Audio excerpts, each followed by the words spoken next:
Bonjour à tous, c'est Jenny Garden, je suis médium énergéticienne et je réponds à vos questions, celles que vous me posez pendant les séances ou sur les commentaires dans YouTube, sur les réseaux, etc.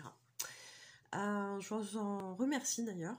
Bon, ça doit s'entendre, hein, je suis pas encore tout à fait en forme, j'ai pas encore récupéré, j'étais un petit peu malade, donc je vais faire au mieux. Voilà. Alors, là, on se retrouve pour une question qui a été posée sur ma chaîne YouTube. C'était une vidéo qui était sur les familles d'âmes, et je crois qu'il y en avait une même une famille d'âmes qui était développée plus particulièrement sur cette vidéo. Ici, la personne me demande comment retrouver sa famille d'âmes. Alors, je vais faire une brève réponse sur YouTube, mais en fait... on ne retrouve pas forcément sa famille d'âme en la cherchant. on va être en contact avec des membres de sa famille d'âme quand ce sera nécessaire, quand il faudra se retrouver. Parfois, il va y avoir un contrat d'âme entre deux personnes qui sont issues de la même famille d'âme.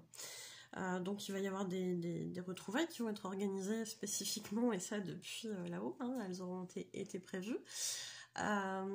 Mais c'est pas parce que c'est un souhait de l'ego qui a envie de contrôler et qui va dire demain bon allez, moi c'est bon, envoyez-moi ma famille d'âme parce que j'en ai un petit peu ras-le-bol des relations là que j'ai en ce moment, ça m'épanouit pas, etc. J'ai envie de retrouver ma famille d'âme parce qu'on s'imagine que c'est super bien. Qu'on va forcément être en contact avec des personnes qui seront issues de la même famille d'âme. C'est pas parce qu'on va retrouver des personnes de la même famille d'âme qu'on va forcément être pleinement épanoui, qu'on va vivre quelque chose de super chouette. On peut, bien évidemment, mais on peut aussi vivre des choses qu'on va se faire vivre mutuellement pour se faire évoluer. Donc, c'est pas forcément que dans le côté super plaisant. Hein. Ok, ça c'est important aussi de le préciser parce que on peut s'illusionner comme ça au niveau du mental, au niveau de l'ego, mais c'est pas forcément le cas.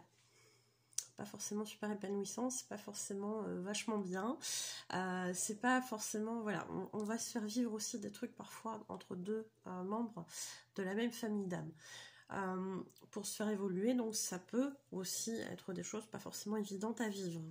Hein. Donc j'ai envie de dire, laissez les choses se faire toutes seules. Si vous avez effectivement envie d'être en contact avec des personnes qui sont issues de la même famille d'âme que vous pouvez tout à fait en faire la demande à vos guides, à l'univers, appelez ça comme vous voulez, cette force supérieure, pour être en contact avec des personnes qui vont être issues de la même famille d'âme que vous. Mais encore une fois, ce ne sera pas forcément le plus épanouissant. Peut-être que vous allez vous faire travailler avec quelqu'un d'autre.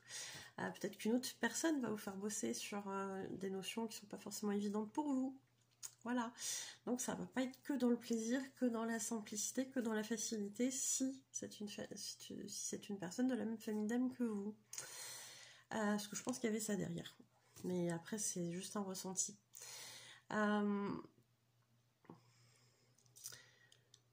Forcément, si à un moment donné, vous rencontrez quelqu'un qui est issu de la même famille d'âme que vous allez vivre des choses particulières avec cette personne. Peut-être qu'il y aura un sentiment de connaître cette personne depuis longtemps, alors qu'en fait, vous venez juste de la rencontrer. C'est une caractéristique des personnes qui font partie de la même famille d'âme que vous. Vous allez sentir que la personne, elle vibre un petit peu comme vous, que vous allez avoir les mêmes valeurs sur des choses. Mais ce n'est pas forcément parce que ces points-là sont présents que c'est forcément quelqu'un qui est issu de la même famille d'âme. Ok. Donc, il peut y avoir ce genre de choses, mais ce n'est pas quelque chose qui veut dire forcément qu'on est de la même famille d'âme que quelqu'un. J'espère que je suis claire là-dessus. Vous pouvez avoir vraiment cette sensation que vous et cette personne êtes là pour quelque chose de particulier. Je pense à la famille des chamans, par exemple. Bah forcément, il est, je dirais, assez évident que vous allez être proche de la nature, etc. avec la personne. Donc vous allez vous retrouver dans ces valeurs-là. de nature, de préservation, peut-être de l'écologie, etc. Je sais pas, ce sont des exemples. Mais vous allez retrouver les mêmes valeurs, en fait. Des choses qui sont importantes, qui vibrent pour l'un et l'autre. Vous allez retrouver peut-être des similitudes dans le caractère, etc.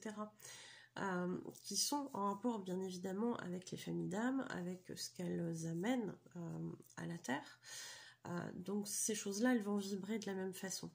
Mais c'est pas parce qu'on vibre de la même façon sur quelque chose qu'on est forcément issu de la même famille d'âme.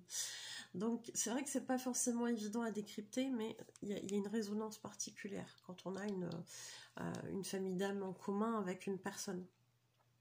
Voilà. Qu'est-ce que je pourrais vous dire d'autre là-dessus? Je sais pas. Donc comment les retrouver? On peut faire la demande, mais c'est pas parce qu'on en fait la demande qu'on va être exaucé. Vous voyez ce que je veux dire? Mais si c'est le bon moment, bien évidemment, on vous mettra en contact avec d'autres membres de votre famille d'âme pour faire des choses ensemble. Peut-être qu'il y a une mission commune à faire, peut-être qu'il y a un point, quelque chose à accomplir, peut-être que l'un et l'autre, vous allez vous retrouver pour faire travailler sur un point particulier, etc., etc. Mais si c'est juste, si c'est prévu, vous allez vous retrouver forcément. Voilà. Je pense que voilà, il y a vraiment cette idée de ne pas contrôler en fait, de ne pas faire venir le mental là-dedans et d'accueillir tout simplement la justesse des rencontres qui vont se faire de toute façon au bon moment pour soi et pour l'autre. Et ça, je pense que c'est important aussi de le garder en mémoire. Voilà. J'espère avoir répondu à cette question et je vous souhaite une belle journée ou une belle soirée et je vous dis à bientôt.